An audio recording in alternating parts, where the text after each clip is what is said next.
ரொம்ப சந்தோஷம். மேடையில இருக்கும் பெரியவர்கள் அனைவருக்கும் வணக்கம். ராஜேஷ் சார் என்ன கலெக்ஷன் பண்ணாரு அப்படின்னு எனக்கு தெரியல. ஆனா அவர் பண்ண பெரிய கலெக்ஷனே நிறைய நல்ல மனிதர்களை கலெக்ட் பண்ணி வச்சிருக்காரு.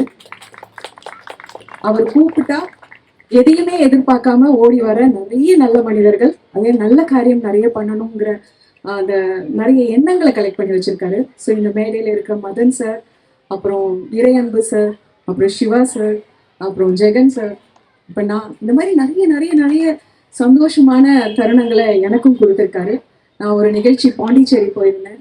அப்போ எனக்கு ரொம்ப சந்தோஷமான நிறைய ஆண்களை நான் அங்கேயும் சந்தித்தேன். ஸோ இந்த ஒரு தருணத்துக்கு என்னை அழைத்ததற்கும் இந்த ஒரு மறுபடியும் எனக்கு இப்படி ஒரு நல்ல நிமிடத்தை தந்ததற்கு நன்றி சொல்லிக்கிறேன் Rajesh sir. And stamp collection, coin collection, இல்லை நம்ம ஒவ்வொன்றும் பெருமையாக சொல்லிக்கலாம். அது கலெக்ட் பண்ணுறவங்களுடைய அவங்களோட இந்த பெருமையை பார்த்தீங்கன்னா, இப்போ நம்ம உள்ளே போன அந்த ஒரு 10 நிமிஷத்துல எல்லாரும் என்னன்னா, மேம் இதை பாருங்க, நாங்கள் எப்படி இதை கலெக்ட் பண்ணியிருக்கோம், மேம் இதை பாருங்க, ஏதோ பல கோடிகள் சம்பாதிச்சு வச்சவங்க கிட்ட கூட இந்த சந்தோஷம் வராது. அவ்வளோ பெருமையா இருக்கு. ஸோ இப்போ இருக்கிற ஜென்ரேஷன்ல நம்ம குழந்தைங்களுக்கு நம்ம காட்டாம போயிடுறோமோ அப்படிங்கிற ஒரு ஏக்கம் எனக்கு இதை சொல்லும்போது, இந்த நிகழ்வை பத்தி சொல்லும்போது, இதோட பெருமைகள்லாம் ஒரு காலத்துல நான் குழந்தையா இருக்கும்போது ஆட்டோமேட்டிக்கா இதெல்லாம் அப்ப சோசியல் மீடியாலாம் தேவைப்படல, இந்த மாதிரி நிகழ்ச்சிகள்லாம் தேவைப்படல. நமக்கு நம்ம சுத்தி இருக்கிற ஃப்ரெண்ட்ஸ் மூலமாவோ இல்ல சக நண்பர்கள் மூலமாவோ நமக்கு கேள்விப்படுவோம் நம்ம. ஆனா இப்பெல்லாம் எதுவுமே கேள்விப்படல. இவ்வளோ சோசியல் மீடியா இருந்தும் நிறைய தேவையில்லாத விஷயங்கள் எவ்வளவு அழகா வைரல் ஆகுதோ, தேவையான விஷயங்கள் வைரல் ஆகுறது இல்லை. அப்ப நமக்கு இருக்கிற பெரிய பொறுப்பே நம்ம குழந்தைங்களுக்கு இந்த மாதிரி சின்ன சின்ன விஷயங்களை கத்து கொடுக்கறதும், அதுக்கு ஆர்வம் அதுல காட்டுறதும், அவங்களுக்கு தேவையானதை வாங்கி கொடுக்கறதும் நம்ம பண்ணோம்னா ஆட்டோமேட்டிக்கா இந்த கலெக்ஷன் இன்ட்ரெஸ்ட் குழந்தைங்களுக்கு வரும்.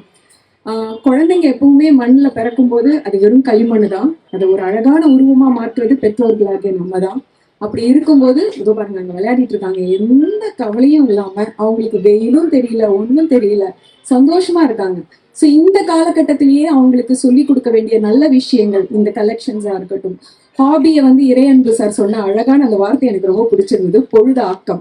நம்ம பொழுத போக்குறது பொழுது ஆக்கமா மாற்றும் போது அது எவ்வளோ பெரிய விஷயமா இருக்கும். அந்த குழந்தைக்கு ஒரு 16-17 வயசு வரும்போது எங்க அப்பா அம்மா சொல்லி கொடுத்தாங்க, இல்லை எங்க வீட்டுல எங்க தாத்தா சொல்லி கொடுத்தாங்க அப்படின்னு அது பெருமையா அதோட கலெக்ஷன்ஸை காட்டும் போது மற்றவங்க பார்த்து வியக்கும் போது அந்த குழந்தைக்கு தெரியும், இந்த 16 வருடம் இல்லை இந்த 10 வருடம் நான் சேர்த்து வச்சது எவ்வளவு பெரிய விஷயம் அப்படின்னு.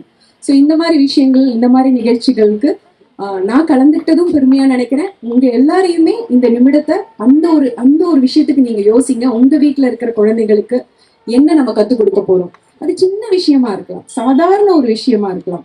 மதன் சாரோட கார்ட்டூனே கலெக்ஷன், அதுவே ஒரு ஹாபி தான். என்ன கேட்டா அதுவே ஒரு பெரிய ஒரு கலெக்ஷன் பண்ணலாம். ஸோ அப்படிப்பட்ட நிறைய நல்ல தருணங்களோட இந்த நிகழ்ச்சி அமைஞ்சிருக்கு. ரொம்ப சந்தோஷமா இருக்கு. Thank you so much Rajesh sir. Once again ரொம்ப நன்றி.